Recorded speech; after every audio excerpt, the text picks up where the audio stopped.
Dragi bratje in sestre, prav lepo pozdravljeni na današnjo belo nedeljo oziroma nedeljo Božjega usmiljenja. Današnji evangelij, ki ga beremo vsako leto, prvo nedeljo oziroma drugo nedeljo po veliki noči, nam poroča, kako je Jezus se prikazal najprej 10 učencem, čez en teden pa 11, ker je bil zraven še tudi Tomaž. In prav Tomaž je nekako sprovociral, hotel imeti neko dodatno potrditev, ker ga ni bilo prvič zraven, da bo ja verjel.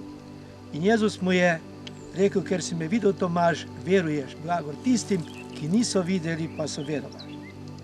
Vendar je pa veliko bolj pomembno prvi del tega odlomka, ko se je Jezus prikazal na veliko noč zvečer, pozdravil učence, mir vam bodi, in jim dejal: prejmite svetega duha, katerim grehe odpustite, so jim odpuščeni, in katerim zadržite, so jim zadržani. To je največja pravzaprav zasluga Jezusova, ki jo je dal nam, najprej apostolom, pa škofom in duhovnikom, da lahko odpuščamo greh. V prejšnjem stoletju, skoraj 100 let nazaj, se je Jezus začel prikazovati mladi in nepomembni redovnici, tako se je ona imela, sveti Faustini Kovalski, in začel dopovedovati, da je zelo pomembno, da naj sporoči ljudem, da je Božje usmiljenje neizmerno. Ona se je sicer izgovarjala, da je najmanjša med sestrami, Jezus pa pravi, da ravno to išče, da se ne bi ljudje zanašali na svoje zasluge, tako kot Tomaž pravi, jaz se moram prepričati, ampak na njegovo usmiljenje.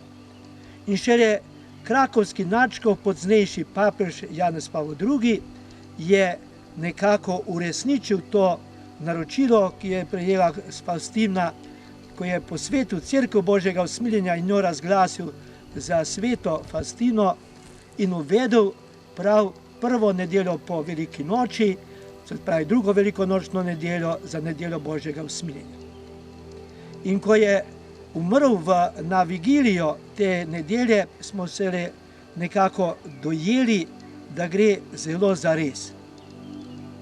Letos, ko smo v teh izjemnih časih, pa nam je prav to neizmerno Božje usmiljenje prihaja nekako naproti.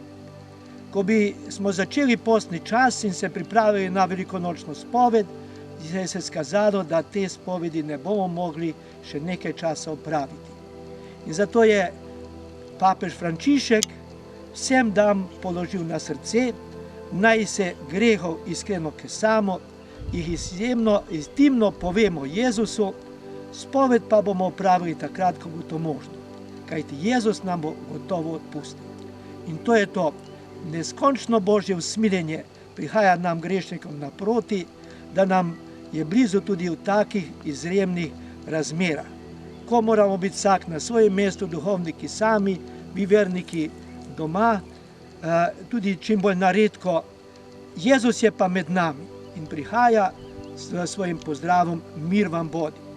In tudi isto Jezusovo zagotovilo Tomažu, blagor tistim, ki niso videli, pa so verovali.